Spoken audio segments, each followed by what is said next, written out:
அந்த வாயாடியாக இருந்துட்டு போகிறேன், என்னை விடுங்கடி, நானே தான் ஆயிடுக அப்படின்னு.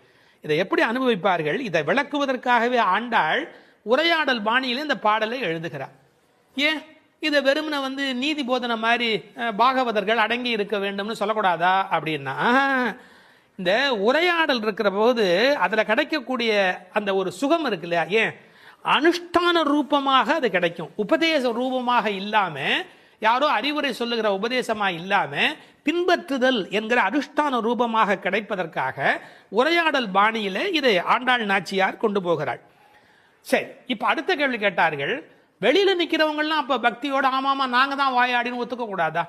அப்போ ஒத்துக்கிட்ட பிறகாவது மன்னிப்பு கேட்கக்கூடாதா? அப்போ வெளியில் இருக்கிறவங்களுக்கெல்லாம் ஸ்ரீ வைஷ்ணவ லட்சணம் இருக்க வேண்டாமா? அப்படி வியாக்கியானத்தில் ஒரு வரி எழுதினார்கள், உலகத்தில் உத்தம அதிகாரிகள் பல பேர் கிடைப்பது அரிது, 1-2 பேர் தான் கிடைப்பாங்க. சரி, தவறை ஒத்துக்கிறதுலேயே எத்தனை வகை? முதல் விஷயம், செய்த தவறை ஒப்புக்கொள்ள மறுப்பார்கள், இது முதல் வகை. 2, சிரமப்பட்டு ஒப்புக்கொள்வார்கள், ரொம்ப கஷ்டப்பட்டு இது தப்புங்கிறத ஒத்துக்கொள்வார்கள். 3, முதல்ல சொன்னதுக்கெல்லாம் பிறகு மறுக்காமல் அதை ஒப்புக்கொண்டு விடுவார்கள். அப்புறம் இதெல்லாம் தப்பு செஞ்சவங்க ஒத்துக்கிறது, தப்பே செய்யவில்லை அவங்க ஒத்துக்கிறது கஷ்டப்படுவாங்களா இல்லையா? நான் தான் செய்யலையே, நான் ஏன் ஒத்துக்கணும் அப்படின்னு கேட்பாங்க இல்லையா? செய்யாத ஒன்றை ஒப்புக்கொள்வது என்பது மிக மிக மிக உயர்ந்த ஒரு பெரிய உயர்ந்த நிலை. இதை இந்த பெண் ஏற்றுக்கொள்கிறாள், நானே தான் ஆயிடுக அப்படி. இதுக்கு வியாக்கியானம் பண்ணும்போது சொல்வார்கள், இப்போ ஒரு உபன்யாசம் ஆரம்பிக்கிற ஒருவர் ரொம்ப பணிவா அடியேன் அறிவு குறைந்தவன் சொல்லி பணிவா ஆரம்பிப்பார். கீழேந்து ஒருத்தர் எழுச்சி, ஆமாம் சுவாமி உமக்கு அறிவு கம்மின்னு மட்டும் சொல்லி பார்க்கட்டுமே, கேட்கிறவருடைய கோபம் எங்க போய் நிற்கும்? அதாவது உபதேச அளவில் இருக்கக்கூடாது, அனுஷ்டான ரூபத்தில் இருக்க வேண்டும் என்பதற்கு உள்ள இருக்கிற பெண் அடையாளம். அதனால் இந்த பாடல் தான் ஸ்ரீ வைஷ்ணவ லட்சணம் என்று எழுதுவார்கள். அப்புறம் உடனே வாசல் இருக்கிறவங்க ஆரம்பிச்சாங்க, ஒல்லை நீ போதாய் உனக்கென்ன வேறுடை. இப்ப மறுபடியும் சீன்றாங்க. அவ பணிஞ்சு போனதுக்கு அப்புறமும் உள்ள இருக்கிறவள் பணிந்த பிறகும் கூட, என்ன வெறும் வாய்ப்பேச்சா, வா வெளியில வா, உனக்கென்ன வேறுடைய, நீ என்ன தனியா அனுபவிக்கிறியா அப்படின்னு. எதுக்காக மறுபடியும் சீன்றாங்க? அவ தான் பணிஞ்சு போயிட்டாளே அப்படின்னு. இவன் நிஜமாவே பணிஞ்சுட்டாளா இல்லையா அப்படிங்கிறத பார்க்கறதுக்காக அவன் நிஜமாவே பணிஞ்சுட்டான். அதில் தோற்று போகிறா பாருங்க. ஒரு வார்த்தை எழுதுவார்கள், தோற்றவர்கள் வென்றார்கள் என்று பொருள். சாரி அப்படின்னு சொல்றது உதட்டிலேருந்து வரக்கூடாது, உள்ளத்திலேருந்து வரணும். அப்படி ஒல்லை நீ போதாய் உனக்கென்ன வேறுடைமை என்று கேட்டபோது கூட என்ன கேட்டா, எல்லாரும் வந்தாரோ, எல்லாரும் போந்தாரோ, எல்லாரும் வந்துட்டாங்களா அப்படின்னு. ஏன் எல்லாருமா சேர்ந்து போகிற சம்பந்தம் ரொம்ப முக்கியம். இதுக்கு ஒரு உதாரணம் எழுதுவார்கள். கூரத்தாழ்வான் ஸ்ரீரங்கத்துக்கு போகிறார், பார்வை இழந்ததுக்கு பிறகு அங்கே வாசலில் இருக்கிறவன் சொல்கிறான், ராமானுஜரோடு சம்பந்தப்பட்டவர்கள் உள்ளே போக முடியாது, நீர் போகக்கூடாது அப்படின்னு. அப்போ இன்னொரு காவலன் சொன்னான்னா, நீர் நல்லவர், விரோதிகள் இல்லாதவர், பரவாயில்ல நீர் போய் பெருமாளை தரிசனம் பண்ணும் அப்படின்னு. அப்போ கூரத்தாழ்வான் ஒரு வார்த்தை சொல்கிறார். என்ன சொல்கிறார்? ஆச்சாரிய சம்பந்தம் மறுத்து கொண்டு பகவத் சம்பந்தமா நமக்கு வேண்டாம், என்னுடைய ஆச்சாரியனுடைய சம்பந்தத்தை விட்டுட்டு போய் நான் பகவத் சம்பந்தம் கொண்டாடணுமா? வேண்டியதில்லை அப்படின்னு. இந்த உரையை எடுத்துக்கொண்டு எல்லோரும் போந்தாரா, எல்லாரும் வந்துட்டாங்களா, யாரும் விட்டு போலையே. உண்மையான ரிலிஜன் எங்க இருக்கு தெரியுமா? எல்லாரும் நல்லா இருக்கணும் அப்படிங்கிற கருத்துல சமயத்தின் உண்மை லட்சணத்தை வெளிப்படுத்தினார்கள். வல்லானை கொன்றானை, வல் பிளஸ் ஆனை, மிக கொடூரமாக வந்த குவாலய பீடம் என்ற யானையை கொன்றவனை, மாற்றாரை மாற்றழிக்க வல்லானை, எதிரிகளுடைய எதிரித்தன்மையை அழிப்பவனை அல்லது எதிரிகளையே அழிப்பவனை, மாற்றாரை, மாற்றார்னா எதிரிகள், மாற்றழிக்க வல்லானை. வல்லானைனா இது ஆண்பால், முதல் வல் பிளஸ் ஆனை, அது யானையை குறிப்பது. மாயனை பாடேலோர் எம்பாவாய், மாயத்தில் வல்லவனை பாடுவோம் என்று இந்த பாடல் நிறைவு பெறுகிறது. வேதம் அனைத்துக்கும் வித்தான திருப்பாவையின் 6வது பாடல். இது பாடல் தொடங்கி திருப்பள்ளி எழுச்சியாக அமைகிறது. உறங்குகிற பெண்ணை வெளியில் இருக்கிறவள் எழுப்புவது போல பாடலின் அமைப்பு முறை. விடிந்தது என்பதற்கான அடையாளங்கள் சொல்லி எழுப்புகிறார்கள். புள்ளும் சிலம்பினகான் புள்ளரையன் கோயிலில் வெள்ளை வெளிசங்கின் பேரரவம் கேட்டிலையோ, பிள்ளாய் எழுந்திராய் பேய்முலை நஞ்சுண்டு கள்ளச்சகடம் கலக்கழிய காலோச்சி, வெள்ளத்து அரவில் துயில் அமர்ந்த வித்தினை உள்ளத்து கொண்டு முனிவர்களும் யோகிகளும் மெல்ல எழுந்து ஹரி என்ற பேரரவம் உள்ளம் புகுந்து குளிர்ந்தேலோர் எம்பாவாய். முன் அனுபவம் ஏதுமில்லாத கன்னிப்பெண்ணே, இன்னும் உறங்குகிறாயே? விடியலை முன்னே அறிந்து கொள்ளும் இயல்புடைய பறவைகளும் கூட எழுந்து ஓசை எழுப்பி இறை தேட புறப்பட்டு விட்டனவே, அது உனக்கு தெரியவில்லையா? பறவைகளுக்கு அரசனான கருடனை வாகனமாக கொண்ட திருமால் திருக்கோயிலிலே வெண்மை நிறமுள்ள சங்கு தன் ஒலி எழுப்பி அழைக்கின்ற பேரோசை உன் காதில் விழவில்லையா? பெண் பிள்ளையே, விரைவில் படுக்கையை விட்டு எழுந்திரு. முன்பு தன் தாய் யசோதை வடிவில் முலைக்காம்பில் நஞ்சையே தீட்டிக் கொண்டு வந்து கண்ணனுக்கு வஞ்சகமாக பாலூட்ட கருதினாளே பூதனை. அவளிடம் பால் பருகுவது போல முலையுண்டு அவள் உயிரையும் உண்டானே கண்ணன். முன்பு கள்ளத்தனமாக சக்கரமாக அவன் முன் தோன்றினானே சகடாசுரன். அவனை தன் திருவடிகளை உயர்த்தியே உதைத்து அவன் கலக்கம் அடைந்து அழிந்து போனானே அந்த கண்ணன். திருப்பார்கடலிலே அமைந்திருக்கும் ஆதிசேஷன் என்னும் பாம்பின் மேல் அரிதுயில் கொண்டிருக்கிறானே அந்த கண்ணன். இவ்வுலக உற்பத்திக்கு மூல காரணமான அந்த கண்ணனை தம் உள்ளத்திலேயே இடைவிடாது தியானித்து கொண்டிருக்கும் முனிவர்களும், இறைவனை எளிதில் அடையும் யோகம் போன்ற உபாயங்களையும் செய்து கொண்டிருக்கும் யோகியர்களும் அலுங்காது அசையாது மெதுவாக நிதானமாக எழுந்து ஹரி ஹரி என்று திருமாலை எண்ணிப்பாடும் பேரோசை உன்னுடைய காதுகளில் கேட்கவில்லையா? ஆனால் இவ்வோசைகள் எல்லாம் எங்கள் செவி வழி புகுந்து உள்ளத்திற்கு குளிர்ச்சி தருகின்றனவே. இந்த அனுபவத்தை எங்களுடன் பகிர்ந்து கொள்வதற்காகவாவது நீ எழுந்து வரமாட்டாயா? இது பாடலின் திரண்ட பொருள். புள்ளும் சிலம்பினகான் புள்ளரையன் கோயிலில். புள்ளும் சிலம்பினகான் என்பது இயற்கையின் அழைப்பு. காலையிலே பறவைகள் ஒலி எழுப்புகின்றன. இதில் புள்ளும் என்றால் அந்த உம்மை சிறப்பு உம்மை. காலை பொழுது எப்படி விடுகிறது என்றால் கோழி கூவுது என்று ஒரு வார்த்தை சொல்வார்கள். மனித வாழ்க்கை இயற்கையோடு கலந்து நிற்கக்கூடிய தனித்த சிறப்புடையது. அது காலையில் இறை தேடுவதற்கு புறப்படுவதற்கு முன்பாக ஒலி எழுப்பி அதன் பிறகு புறப்படும். இறை தேடும் போதே இறை தேடு என்பதுதான் மனிதனுக்கும் விலங்குக்கும் இருக்கிற வித்தியாசம். அதனால் இறை தேடி அது எழுப்புகிற ஒலியை கேட்ட மாத்திரத்தில் இறை தேடி வல்லினரா இறை தேடி நாம் அந்த பெருமானை நினைக்க வேண்டாமா என்ற அர்த்தத்தில் புள்ளும் சிலம்பின என்றாள். தமிழிலே சிலம்புதல் என்றால் ஒலி எழுப்புதல் என்று பொருள். அதிகாலை எழுவதை மனிதன் பறவைகளிடமிருந்து கற்றுக்கொண்டான் என்கிறார்கள். அது மட்டுமல்ல, பறவைகள் மனிதனுக்கு எச்சரிக்கை உணர்வை ஊட்டக்கூடிய ஒரு அடையாளம். ஒரு காலத்தில் காடுகளில் மனித இனம் வாழ்ந்த காலத்தில் பதுங்கி வரும் பாய்ச்சல் மிருகங்கள் குறித்து எச்சரிக்கை ஒலி எழுப்பும் இயல்பு பறவைகளுக்கு உண்டு. எனவே பறவைகளின் ஒலியை பார்த்து வருகிற நன்மை தீமைகளை மனிதன் உணர்கிற பழக்கம் அன்று தொட்டிருந்திருக்கிறது. எனவே வெளியில் விடுகிற விடியலுக்கு அடையாளமாக சொன்னாலும் பறவை ஒலிக்கும் மனித இனத்துக்கும் சம்பந்தம் இருக்கிறதே. புள்ளும் சிலம்பினகான். புல் அரையன் கோயில், பறவைகளுக்கெல்லாம் தலைவன் கருடன். அந்த கருடன் கோயிலிலே, அதாவது திருமாலுடைய திருக்கோயிலிலே சங்கு ஒலி எழுப்பி அழைக்கிறார்களாம். வெள்ளை வெளிசங்கின் பேரரவம் கேட்டிலையோ. வெள்ளை வெளிசங்கு அது ரொம்ப தூய்மையான சங்கு. வெறும் நிறம் மட்டுமல்ல, அது எல்லா வகையிலுமே தூய்மையுடைய ஒன்று, வெண்மையுடைய ஒன்று. அது அழைப்பதற்காகவே பயன்படுத்தப்படுவதாலே வெளிசங்கு கோயிலிலே நடை திறந்து விட்டது, மக்கள் வரலாம் என்பதற்கான அறிவிப்பு சங்கொலியின் மூலம் அந்த ஊருக்கு தெரிவிக்கப்படுகிறது. எனவே கோயில் அழைப்பு வந்துவிட்டதே, நீ எழுந்திருக்க வேண்டாமா? பேரரவும் கேட்டிலையோ. பறவையின் சப்தம் கூட சின்ன சின்னதாக போயிருக்கலாம். இது எத்தனை பெரிய ஒலி, சங்கு ஒலி எழுப்புகிறார்களே, ஊருக்கே கேட்க வேண்டும் என்று எழுப்புகிறார்களே, உனக்கு தெரியவில்லையா? சங்குக்கும் ஆண்டாளுக்கும் இடையில் இருக்கிற தொடர்பு நாச்சியார் திருமொழி நன்கு படித்தவர்களுக்கு தெரியும்.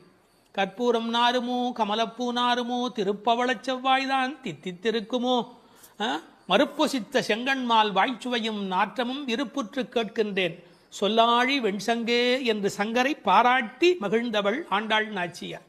எனவே வெள்ளை வெளிசங்கு, அதற்கு என்ன பெருமை என்றால் ஓங்கார ஒலி எப்போதும் சங்கிலே காதில் வைத்தால் கேட்டுக்கொண்டே இருக்கும். நமக்கு ஒரு ஆச்சரியம், கண்ணனாகிய கடவுள் குடியிருக்கிற ஊரில் வேறு ஒரு கோயிலா? கோயில் அழைப்பு என்றால் ராமாயணம் படிக்கிற போது ராமன் நாராயணனை போய் வணங்கி வந்த செய்தி இருப்பதைப் போல கண்ணன் ஊரிலும் திருமால் கோயில் இருந்திருக்கிறது. இதில் புறவிடியல் பற்றி பேசினாலும் உண்மையில் அகவிடியலை பற்றி நாம் சிந்திக்க கடமைப்பட்டிருக்கிறோம். இதெல்லாம் காலை நேரத்து அடையாளங்கள். ஆன்மீக விடியல் என்பது ஏற்பட வேண்டும் என்றால் அறியாமை, இருட்டு போக வேண்டும். நீங்கள் இருட்டை விரட்டிவிட முடியுமா? இந்த உலகத்தில் என்ன முயன்றாலும் இருட்டை விரட்ட முடியுமா? ஒரே ஒரு வேலை இருக்கிறது. ஒரு வெளிச்சத்தை நிறுவுவதுதான் மனிதன் செய்ய வேண்டிய வேலை. எல்லாரும் உட்கார்ந்து கொண்டு இருட்டே போ, இருட்டே போ, இருட்டே போ என்றால் போகாது. ஆனால் ஒரு விளக்கை ஏற்றி வைத்தால் இருட்டு காணாமல் போய்விடும். அதுபோல் நம்முடைய அஞ்ஞானம், அறியாமை என்ற மன இருள் நீங்க வேண்டுமென்றால் நாராயணன், இறைவன், பரம்பொருள் என்ற ஒற்றை விளக்கு நமக்கு போதுமானது. அதை சொல்லிவிட்டு பிள்ளாய் எழுந்திராய் என்கிறார். பெண் பிள்ளைகளை ஏ பிள்ளை என்று அழைப்பது தமிழ் மண்ணிலே இருக்கிற ஒரு மரபு. என்ன பிள்ளை இப்படி பேசிக்கிட்டே இருக்கிறியே அப்படிம்பாங்க. அது சிறு பிள்ளைகளை சொல்லுகிற வழக்கம் உண்டு. பிள்ளாய் எழுந்திராய். இந்த பிள்ளாய் என்பதில் இருக்கிற அழகு, சிறுபிள்ளைத்தனமாக நடந்து கொள்கிறாயே. உனக்கு கோயிலுக்கு வந்து முன் அனுபவம் இல்லையா? இந்த சபரிமலைக்கு போகிற போது கன்னிசாமி என்று அழைத்து கொண்டு போவார்கள். எல்லாரும் எழுந்திருக்கிற நேரத்தில் அவர் எழுந்திருக்க மாட்டார், அந்த முறையாக பூஜையில் கலந்து கொள்ள மாட்டார். கன்னிசாமி அவருக்கு விவரம் தெரியல என்று எல்லோரும் சொல்வார்கள். இந்த பிள்ளை எழுந்திருக்கவில்லை, பிள்ளாய் எழுந்திராய் என்றார். அவள் எழுந்திராமைக்கு காரணம் சோம்பல் மட்டுமல்ல, சோம்பலை தாண்டி இன்னொன்றும் இருக்கலாம். என்ன? கிருஷ்ண மயக்கம் என்றும் காரணமாய் இருக்கலாம். மிக முதிர்ந்த நிலை ஒரு காரணமாய் இருக்கலாம். அவளுக்கு அதிர்ச்சி உண்டாகும்படியாக எழுப்புவதற்கு உரிய கண்ணபெருமானுடைய வரலாறுகளை சொல்லுகிறார்கள். பேய்முலை நஞ்சு உண்டு பூதனே என்ற ஒரு அரக்கி தாய்முலைப்பாலில் அமுதிருக்க தவழ்ந்து தளநடை இட்டு சென்று பேய் முலைவாய் வைத்து நஞ்சு உண்டு பித்தன் என்றே பிறர் ஏசன் என்றாய் திருமங்கையாழ்வார் பாடுகிறார். அதாவது தாயிடத்திலே அமுது உண்ணாமல் பேயிடத்திலே போய் உண்டு அவளுக்கு மேலே போவதற்கான வழிமுறையை செய்த பூதனையினுடைய வரலாறு, அரக்கியின் வரலாற்றை சொல்லுகிறார். அடுத்து இன்னொரு வரலாறு, கள்ளச்சகடம் கலக்கழிய காலோச்சி. கள்ளச்சகடம், சகடாசுரன் என்ற ஒரு அசுரன் வஞ்சனையான வடிவத்தில் சக்கரமாய் வருகிறான். அப்போது பெருமான் என்ன செய்தார்? தம் கால்களாலே எட்டி உதைத்தார். தன்னை நேடி வந்த ஆபத்தை அவர் விரட்டுகிறார். என்ன நயம் சொல்வார்கள் தெரியுமா? பெருமாளுடைய திருவடி நம்முடைய கஷ்டத்தை போக்குகிறது என்பதையும் தாண்டி பெருமாளின் துன்பத்தையே போக்கக்கூடியது. இப்படிலாம் அர்த்தம் சொல்லலாமா என்று கேட்பார்கள். உயர்வர உயர்நலம் உடையவன் எவனவன், மயர்வர மதிநலம் அருளினன் எவன் அவன். இந்த பாசுரத்திலே துயரரு சுடரடி என்று ஒரு வாசகம் வரும். அந்த துயரரு சுடரடி என்பதற்கு வியாக்கியானம் செய்த பெருமக்கள் நம்முடைய துயர் என்று கூட அர்த்தம் செய்ய வேண்டிய அவசியமில்லை. பக்தனுக்கு அனுகிரகம் பண்ணுவதற்கு திருவடி இருந்தும் பக்தன் தன்னிடத்தில் வந்து அதை பெறாத போது பகவான் துயரமுறுகிறான். தாய் தன்னுடைய முலைப்பாலை தரையிலே பிச்சுமா போல அருளை அவன் பக்தர்களுக்கு வழங்குகிறான் என்று எழுதினார்கள். எனவே பெருமானுடைய திருவடி பெருமானுடைய துன்பங்களையே நீக்கியது என்றும் பொருள் கொள்ளலாம். மனிதர்களுக்கு ஒவ்வாதது ரெண்டு காரம், ஒன்று அகங்காரம், மமகாரம். அப்படி தோன்றிய அசுரர்களை அவன் அழித்திருக்கிறான். வெள்ளத்தரவில் துயிலமர்ந்த வித்து, இந்த உலகத்துக்கெல்லாம் மூலமான வித்து. நல்ல தண்ணீர் நனைத்துதான் விதையை நடுவார்கள். இவன் வெள்ளத்து அரவில் பார்க்கடலிலே பாம்பிலே படுத்திருக்கிறான். வெள்ளை வெள்ளத்தின் மேலொரு பாம்பின் மிசை கள்ள நித்திரை கொள்ளும் பரமன் என்பார்கள். நீர் குளிர்ச்சி, பாம்பு குளிர்ச்சி, அந்த குளிர்ச்சிக்கு மேல் குளிர்ச்சியாக கண்ணபெருமானுடைய தோற்றம் குளிர்ச்சி. முதல் தனி வித்தேயோ என்று நம்மாழ்வார் பாடுவார். ஆலமர் வித்தின் அரும் குரலன் என்று கம்பர் பாடுவார். விச்சி இன்றி விளைவது இல்லை என்று பகலாதனுடைய சரித்திரத்தை பாட வந்த இடத்திலே கவி சக்கரவர்த்தி கம்பன் பாடுகிறார். இந்த உலகத்துக்கெல்லாம் ஒரு மூல விதை உண்டு, அந்த விதை இறைவன் என்பதை புரிந்து கொள்ள வேண்டும். உள்ளத்து கொண்டு முனிவர்களும் யோகிகளும் ஹரி ஹரி ஹரி என்ற தியானம் செய்து கொண்டு மனத்தால் வணங்குகிறவர்கள், தியானம் செய்கிறவர்கள் முனிவர்கள். சரீரம் மனம் எல்லாவற்றையும் கொண்டு கிரியைகள் மூலமாக செய்கிறவர்கள் யோகிகள். எப்படி எழுந்திருக்கிறார்கள்? மெல்ல எழுந்து. ஒரே எழுதினார்கள், கர்ப்பிணி பெண் குழந்தைக்கும் நோகாமல் தனக்கும் நோகாமல் எப்படி மெல்ல எழுவாளும். அதாவது உள்ளத்திலே இருக்கிற பெருமாளுடைய தலைப்பூ ஆடாது, தலைப்புனா தலையில் வைத்திருக்கிற பூ கூட அசையாதபடி அப்படி எழுவார்களாம் அவனுடைய அடியார்கள். ஹரி என்ற வாசகத்தோடு எழுகிறார்கள். ஹரி என்ற பேரறவும் உள்ளம் புகுந்து குளிர்ந்தேலோர் எம்பாவாய், உன் உள்ளத்தில் புகுந்து குளிர்ச்சியினை உண்டாக்கட்டும் என்று இந்த பாசுரம் நிறைவு பெறுகிறது. திருப்பாவை 11ஆம் பாட்டு. கற்றுக்கரவை கணங்கள் பல கறந்து செற்றார் திரளழியச் சென்று செரு செய்யும் குற்றமொன்று இல்லாத கோவலர்தம் பொற்கொடியே புற்றரவு அல்குல் புனமையிலே போதராய் சுற்றத்து தோழிமார் எல்லாரும் வந்து நின் முற்றம் புகுந்து முகில் வண்ணன் பேர் பாட சிற்றாதே பேசாதே செல்வப் பெண்டாட்டினி எற்றுக்கு உறங்கும் பொருளேலோர் எம்பாவாய். கண்ணனை எண்ணி நோற்காமல் அவன்தான் நம்மை எண்ணி நோற்று இங்கு வரட்டுமே என்று எண்ணி எல்லாவற்றிலும் சிறந்தவளான ஒரு பெண், பக்தி பெண் இந்த பாசுரத்தில் எழுப்பப்படுகிறாள். எல்லாமே கன்றுகள் போல இளமையான பசுக்கூட்டங்கள், பலவற்றை கறப்பதில் ஈடுபட்டு உள்ளவர்கள் இந்த கோபாலர்கள். பகைவர்கள் வந்துவிட்டால் அவர்கள் இருக்கும் இடத்திற்கு சென்று அவர்களது திறமை அழியும்படி போர் புரிய வல்ல குற்றமற்ற போர் வீரர்களை பெற்ற ஆயர் குலத்திலிருந்து வந்த பொன்கொடி போன்றவள் இந்த பெண். புற்றிலே உள்ள நாகத்தின் படம் போன்ற மறைவிடத்தையும் காட்டில் உலவும் மயில் போன்ற சாயலையும் உடையவளே, எழுந்து வா. நமது ஆயர்குடி பெண்கள் எல்லோரும் உன் வீட்டு முற்றத்திலே கூடி மேக நிறமுடைய கண்ணனது திருப்பெயர்களை கூறி பாடி மகிழ்கிறோம். நீயோ அசைவதே இல்லை, வாய் திறந்து பேசுவதும் இல்லை. அப்படி என்ன பெரும் செல்வமடி உனக்கு? இந்த உறக்கத்தில் உனக்கு என்ன அவ்வளவு ஈடுபாடு?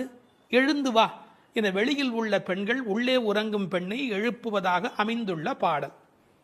இவர்கள் யாரை எழுப்புகிறார்கள்? 3 அடையாளங்கள். கோவலர்தம் பொற்கொடியே, புற்றரவு அல்குல் புனமையிலே, செல்வப் பெண்டாட்டி என்று உள்ளே இருக்கிற பெண் சிறப்பிக்கப்படுகிறார். கோபாலர் என்பது தமிழிலே கோவலர் என்று எழுதுவது வழக்கம். அந்த குலத்தின் தங்க கொடி ஸ்வர்ணலதா, ஸ்வர்ணலதா என்ற வடமொழி சொல்லுக்கு பொற்கொடி என்பது தமிழிலே மொழிபெயர்ப்பு. இவள் ரொம்ப செல்வாக்கு மிக்கவள், பேரழகி.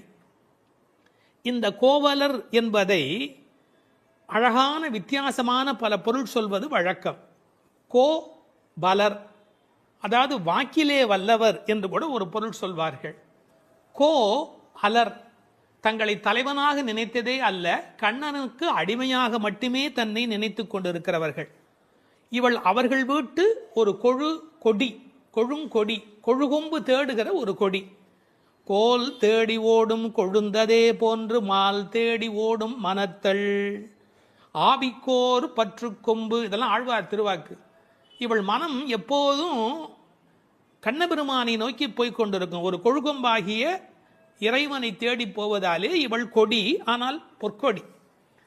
அடுத்த வார்த்தை அவளுடைய மறைவிடத்தை குறித்து பேசுகிறார்கள். புற்றரவு அல்குல் புனமையிலே, இது தமிழிலே ரொம்ப இயற்கை. அதில் என்ன ஒரு குறிப்பு இருக்கிறது என்றால், பாம்பு புற்றிலே ஒடுங்கிவிடும், அதுபோல் இவளுக்கு ஒடுக்கமான இடை என்பதை நாம் இந்த இடத்தில் புரிந்து கொள்ள வேணும். பெண்ணுக்கு இடை எப்படி இருக்க வேணும்? பொய்யோ எனும் இடையாளோடும் இடையானோடும் போனான், கம்பனுடைய வாக்கு. சீத்தையினுடைய இடை உண்டா இல்லையா என்று எல்லோரும் சர்ச்சை செய்கிற இடை என்று எழுதினார். இந்த புற்றரவு அல்குல் என்பதை கொஞ்சம் விளக்கம் சொல்லுகிற ஆச்சாரியர்கள் அது மறைந்திருப்பதையும், குளிர்ச்சி, பாம்பு புற்றுக்குள் மறைந்திருக்கும், புற்றுக்குள்ளே எப்போதும் வெப்பம் குறைவாக இருக்கும். நான் ஒரு குறிப்பு படித்தேன், 23 டிகிரி செல்சியஸ் அந்த சூட்டில் தான் உள்ளே இருக்குமா பாம்பு குடியிருப்பதற்கு விரும்புமா. ஏர் கண்டிஷன் ரூமில் இருக்கிற மாதிரி அந்த குளிர்ச்சி இருந்தால்தான் அது அங்கே இருக்குமா. அதுபோல இந்த பெண்ணின் மறைவிடத்தையும் அவர்கள் குளிர்ச்சி மிக்கது என்று பாடுகிறார்கள். ஆனால் புற்றரவு அல்குல் என்பதை தத்துவார்த்தமாக எடுக்கிற போது ஞான பக்தி மிக்க என்று அதற்கு வேறு இறை பொருள் கொண்டு சொல்லுவது வழக்கம்.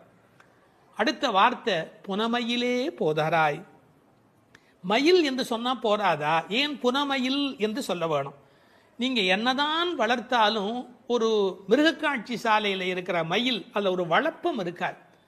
காட்டிலே இயற்கையோடு இயற்கையாக ஆடிக்கொண்டிருக்கிற மயில் இருக்கு, செழிப்பாக இருக்கும். காட்டு மயில், புனம்னா காடு, காட்டிலே இருக்கிற மயில். வளர்ப்பு மயிலுக்கு இல்லாத அழகு காட்டில் இருக்கிற மயிலுக்கு வனப்பு மயில். அது கண்ணுக்கு மிகவும் இனிமை தருவது மயில். கருங்கண் தோகை மயில் பீலி அணிந்து, கண்ணபெருமான் மயிலை விரும்புகிறவன், அதான் தலைமையிலேயே சூடிக்கொண்டிருக்கிறான். எனவே இவளை விரும்புவதற்கான வாய்ப்பு அதிகம். இன்னொரு கோணத்தில் பிரதிவாதி பயங்கரம் சுவாமிகள் ஒரு அருமையான கருத்து சொல்வார்கள். ஆச்சாரியனை குறித்து அவர்கள் எல்லா பாடலுமே ஆச்சாரியனோடு தொடர்பு படுத்தி பேசியிருக்கிற ஒரு பேச்சு, அற்புதமான பேச்சு அது. அந்த மயிலுக்கும் ஆச்சாரியனுக்கும் என்ன தொடர்பு என்று அனுபவிக்கிறார்கள். ஆனந்தம் வந்து விட்டா மயில் தோகை விரிக்கும். ஆச்சாரியனும் அப்படித்தான், ஆனந்தம் வந்து விட்டா தன்னுடைய வாக்குல விஸ்தாரமா பல பொருள்கள் சொல்ல தொடங்கி விடுவார்.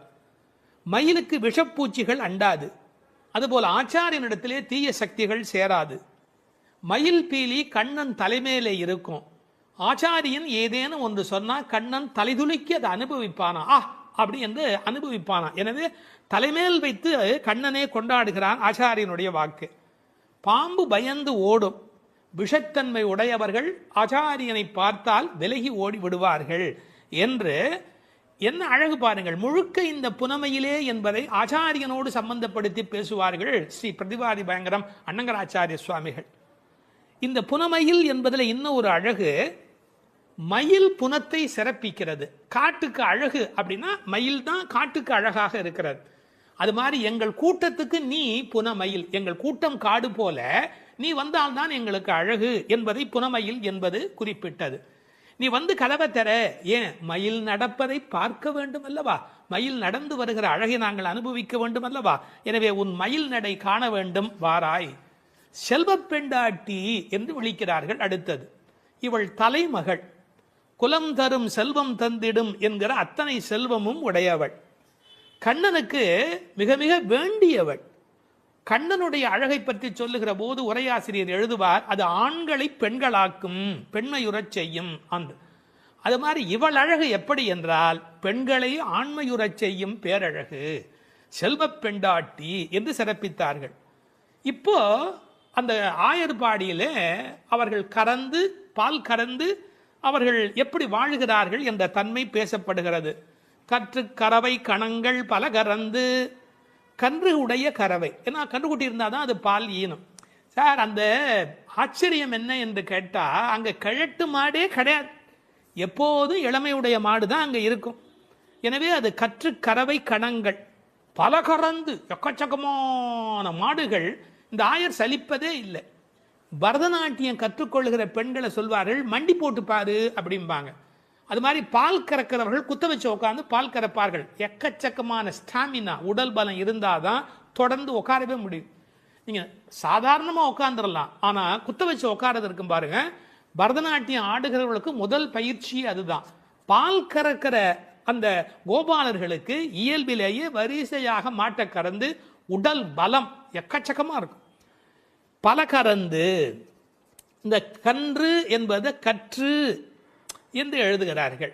ஏன்னா மெல்லினமாக தான் இருக்கணும் கன்று. அது எப்படி வல்லினம் ஆயிட்டுனா கண்ணுக்குட்டி மாதிரியா இருக்குது, அதுவே அவ்வளோ வலிமையாக துள்ளி குதிச்சுக்கிட்டு இருக்குது. அப்புறம் கன்றுன்னு எப்படி சொல்றது, அது கற்று. இதுக்கும் ஆழமான ஒரு உரை சொல்லுகிற வழக்கம் எப்படின்னா, கல்வி கற்று அப்படின்னா கல்வியின் மூலமாக.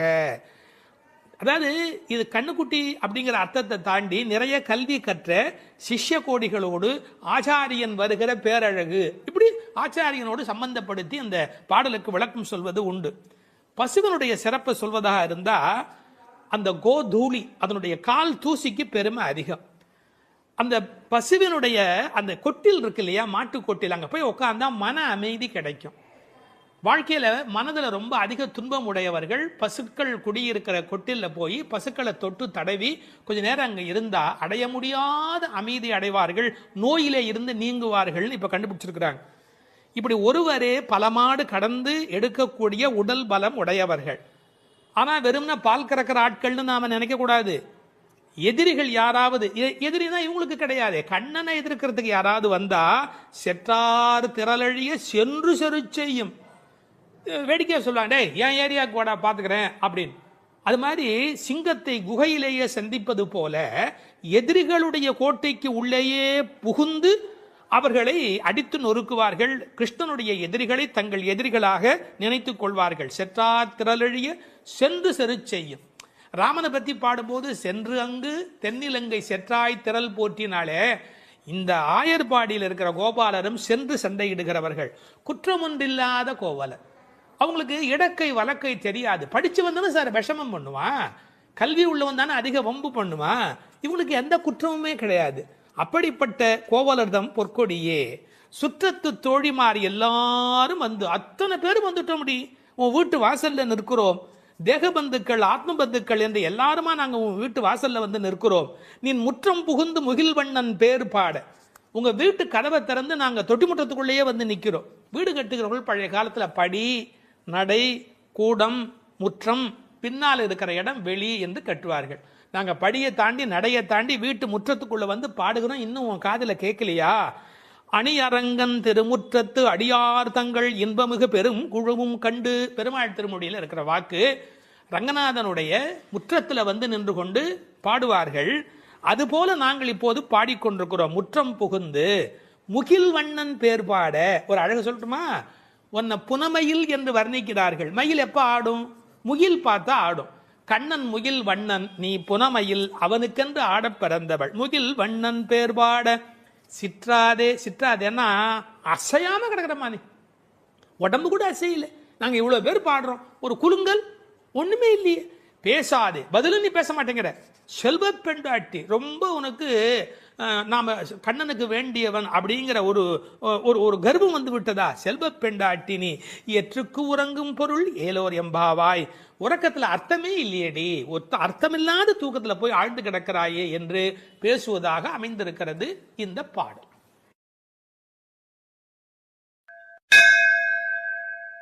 16ஆம் பாட்டு நாயகனை எழுப்பும் நடுநாயகமான பாட்டு. நாயகனாய் நின்ற நந்தகோபனுடைய கோயில் காப்பானே, கொடித்தோன்றும் தோரண வாயில் காப்பானே, மணிக்கதவம் தாழ்த்திரவாய், ஆயர் சிறுமியரோமுக்கு அரை பறை மாயன் மணிவண்ணன் நென்னரே வாய் நேர்ந்தான், தூயோமாய் வந்தோம் துயில் எழப்பாடுவான், வாயால் முன்னம் முன்னம் மாற்றாதே அம்மா நீ, நேய நிலைக்கதவம் நீக்கேலோர் எம்பாவாய். ஆயர்பாடியின் தலைவனாய் விளங்குகின்ற நந்தகோபரின் அரண்மனையை காவல் செய்கின்றவரே, கொடி பறக்கின்ற தோரண வாயிலை காத்து நிற்பவரே, அழகிய அரண்மனை கதவுகளை திறந்து எங்களை உள்ளே அனுமதிக்க வேண்டும். நாங்கள் ஆயர் சிறுமிகள். எங்களுக்கு நோன்புக்கு அங்கமான பறையை தருவதாக நேற்றே எங்கள் கண்ணன் வாக்களித்திருக்கிறார். அதனை பெறுவதற்கு என்றே தூய்மையாக அவனுக்கு பள்ளி எழுச்சி பாடுவதற்காக நாங்கள் வந்திருக்கிறோம். உன் வாயினால் மறுத்துச் சொல்லிவிடாதே. நிலையுடன் பொருந்தி இருக்கின்ற கதவை உன் கைகளால் திறந்து வழிபட வேண்டும். பொதுவாக முறையறிந்து செல்ல வேண்டும் என்பது விதி. பெரிய பதவியில் இருப்பவர்களை நெருங்க வேண்டுமென்றால் அவர்களது அணுக்கத் தொண்டர்களை முதலில் நெருங்கி அவர்கள் மூலம் நெருங்குவதே நல்லது என்கிற அபிப்பிராயத்தில் நாயகனாய் நின்ற நந்தகோபனுடைய கோயில் காப்பானே என்று அவனிடத்தில் வேண்டுகிறார்கள் இந்த பிள்ளைகள். பொதுவாக நாயகனாய் என்பது கண்ணனுக்கு மட்டுமே பொருந்துகிற பதம் என்றாலும் கண்ணனுடைய தகப்பனார் என்பதனாலே இவருக்கும் அந்த மரியாதை பொருந்திற்று. அந்த நந்தகோபனுடைய கோயில் காப்பானே என்று நேரடியாக நாம் போகலாம் என்றாலும் நந்தகோபனிடத்தில் கண்ணபெருமான் கோல்கீழ்கன்றாய் அடங்கி இருக்கின்றவன். அவனை அதட்டி ஆளுகிற பேறு பெற்றமையினாலே, உலகநாயகனை அடக்கி ஆளுகிற பேறு பெற்றமையினாலே இவனும் நாயகன். ராமாயணத்திலே சீத்தையோடு புஷ்பக விமானத்தில் ராமர் திரும்பி வருகிற காலத்தில் அயோத்தியை கைகாட்டி, இதோ என் தகப்பனாருடைய ராஜதானி என்று சொன்னதாக ஒரு வரலாறு உண்டு. தன்னுடைய நாடு என்பதை காட்டிலும் தன்னுடைய தகப்பனாருடைய நாடு என்று சொல்வதிலே ராமபிரான் எப்படி உகக்கிறானோ அப்படி கண்ணனும் தன்னுடைய தகப்பனாகிய நந்தகோபனை கொண்டாடினால் உகப்பான் என்பதற்காக நந்தகோபனை கொண்டாடுகிறார்கள். கோயிலுக்குள் போகிற போது கூட ஜெய விஜயர்கள், க்ஷேத்திர பாலர்கள் இவர்களையெல்லாம் வணங்கிவிட்டு செல்வதாகத்தான் மரபு. இந்த பாடலிலே ஒரு நுட்பத்தை கவனிக்க வேண்டும். நீராட நீராட என்று பெண்களை எழுப்பியவர்கள் நீராடுவதற்கு யமுனைக்கோ பொய்கைக்கோ போகவில்லை. நேராக நந்தகோபருடைய திருமாளிகைக்கு வந்திருக்கிறார்கள் என்று சொன்னால் இவர்கள் நந்தகோபருடைய திருமகனோடு நிகழ்த்துகிற அந்த சம்பாதம்தான்